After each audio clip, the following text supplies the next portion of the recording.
जटाय समजा हो का इथं महादेवानं असा गंध लावलेला आहे, इथं असा ते इबीत हो का इथं डमरू येतं, ह्या इथं डमरू आहे, हे महादेवाचं डोळं इथं झाकलेलं, हिथं महादेवाचं नाक आहे आणि हिथं महादेवाचं होट आहे, ही नाक. तर हर हर महादेव भावांनो, मी तुम्हाला आतापर्यंत पूर्ण दुनिया फिरून दाखवलेली, पण मी तुम्हाला आज दाखवणार नाही भावांनो. कैलाश पर्वतावरती महादेव कसं आपलं तपस्या करते ते मी तुम्हाला दाखवणार नाही. आणि ही मी दाखवणार तुम्हाला भावांनो, पहिला माणूस आहे अजूनपर्यंत कोणीच दाखवलं नाही. तर ह्यांना पहिला शोध लावला आहे, तर तुम्हाला दाखवतो महादेव कशी तपस्या करते. फक्त बघा, तुम्हाला डायरेक्ट दाखवते बघा भावांनो. ही पूर्ण कैलाश पर्वत आहे, ही फिरतोय.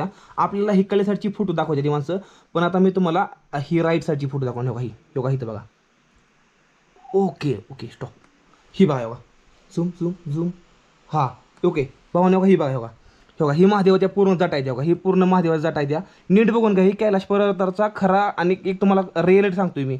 ही महादेवाच्या जटा समजा योगा, इथं महादेवानं असा गंध लावलेला आहे, इथं असा ते इबीत हो का इथं त्रिशूळ आहे असा, एवढं ही डमरू येतं, ह्या इथं डमरू आहे, ही महादेवाचं डोळं इथं झाकलेलं, हिथं महादेवाचं नाक आहे आणि हिथं महादेवाचं होट आहे, ही नाक हिथं होट येतं महादेवाचं. आणि महादेव हसत्यात आहे महादेव.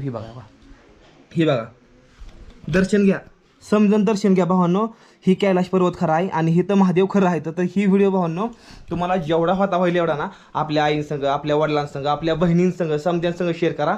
आणि रक्षाबंधन या तुम्हाला सर्वांना खूप खूप शुभेच्छा. आणि रक्षाबंधन दिवशी मी तुम्हाला ही गोष्ट दाखवतो या, लय जास्त भारी वाटतं या. तर खरंच लय जास्त भारी वाटतंय मला ह्या फुट लागून. ही बघा घ्या दर्शन तुम्ही समजून आणि बोला हर हर महादेव.